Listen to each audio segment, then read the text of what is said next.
सोहे जेजे के फैंस, चैन से सोना है तो जाग जाओ। मैं लाया हूँ आज आपके लिए ब्रेकिंग न्यूज। जैसे कि हम सभी को पता है कि गोजो सातोरू हमारा प्यारा मर चुका है, बट क्या आपको पता है कि वो जिंदा भी हो सकता है? तो फिर क्या है क्लूज और चैप्टर 236 में क्या हुआ वो हम जानते हैं।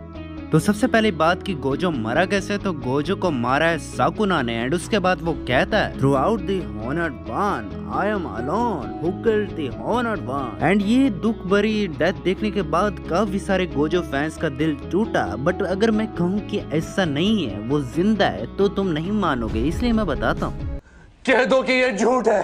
तो सबसे पहली बात, क्या तुम्हें याद है टोबी वर्सेस गोजो, मतलब वही लड़ाई जिसमें गोजो को पहले उसने काट दिया था, फिर उसके बाद गोजो ने बदला लिया। एंड उसमें Gojo reverse curse technique use करके वो वापिस से जिंदा हो गया था। एंड उसके बाद उसने टोबी को कहा था तुमने मुझे मारा जरूर है, बट तुम मेरा सिर काटना भूल गए। एंड तुम लोग सोच रहे होगे कि मैं ऐसा क्यों कह रहा हूँ, तो back to the manga topic जिसमें हमें गोजो की डेथ दिखाई देती है, जो सुकुना ने उसको काट दिया था बीच में से। उसमें उसकी टांगे ऊपर खड़ी रह जाती है और उसका नीचे का शरीर वो नीचे गिर जाता है। अब ज्यादातर लोगों को गोजो का ऊपर वाला शरीर नीचे गिरा हुआ देख के लगा होगा कि वो मर गया, बट असल में ऐसा नहीं है। जैसे कि उसने कहा था कि जब तक उसका सिर नहीं काटा जाएगा वो जिंदा रहेगा। एंड यही सबसे बड़ा पॉइंट है, गोजो स्टिल अपनी लातों को कंट्रोल कर सकता है एंड जिससे वो रिवर्स कस टेक्निक भी यूज कर सकता है। एंड मेरे पास सिर्फ ये एक ही पॉइंट नहीं है, इसके अलावा एक और पॉइंट आता है, वो है गोजो की आफ्टर लाइफ वाला पार्ट, जिसमें गोजो गीतो से मिलता है एंड उससे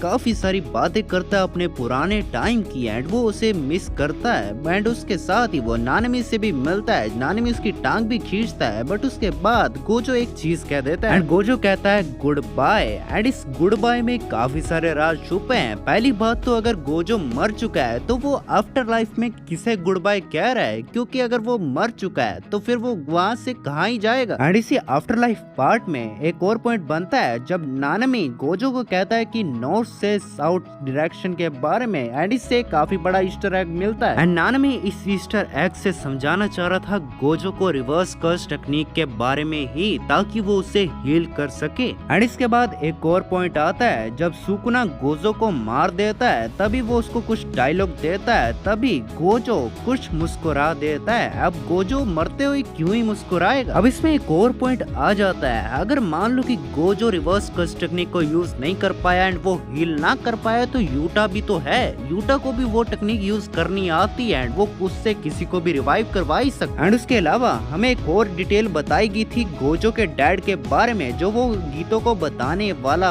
होता है। एंड इससे भी साबित होता है कि शायद उसके डैड जिंदा हो एंड उससे आगे उसकी स्टोरी पे फर्क पड़ेगा। एंड इससे पहले हमें गोजो की फैमिली के बारे में कभी भी जिक्र नहीं हुआ है, तो इससे थोड़ी सी गोजो की स्टोरी आगे जरूर बढ़ेगी। अब जैसे कि मैंने बताया था कि यूटा भी गोजो को हील कर सकता है, बट वो असल में करेगा कैसे, तो उसे हमें एंड में वो भी देखने को मिल गया, जिसमें चैप्टर के एंड में काशिमो सुकुना पर हमला कर देता है। एंड उस चक्कर में यूटा को काफी ज्यादा टाइम मिल जाएगा। एंड अब मैं बताने वाला हूँ सबसे बड़ा पॉइंट जो साबित कर देगा, वो है इस सीरीज के हमें चैप्टर में देखने को मिला था लोटस फ्लावर। एंड वो ऐसे वैसे नहीं आया, उस लोटस फ्लावर का मतलब होता है स्ट्रेंथ, रेजिलेंस एंड रीबर्थ। अब मुझे नहीं बताने की जरूरत कि सीरीज के एंड में किसका रीबर्थ होने वाला है, ऑफ कोर्स गोजो का। एंड मैं एक फन फैक्ट भी बताना चाहता हूँ कि गीतो की डेथ भी 25 सितंबर को हुई थी एंड गोजो की भी जापान में उसी दिन होने वाली है। एंड सबसे जरूरी बात, ये बस मेरी थ्योरी है एंड मैं आपके भी ओपिनियंस जानना चाहूंगा, तो वो कमेंट्स में बताना। तो जेजे के फैंस अभी ऑफेंड मत होना, अभी भी एक उम्मीद बाकी है। सब मिलेंगे आपको अगली वीडियो के साथ, तब तक टाटा बाय, नमस्कार, सत श्री अकाल, केम चो,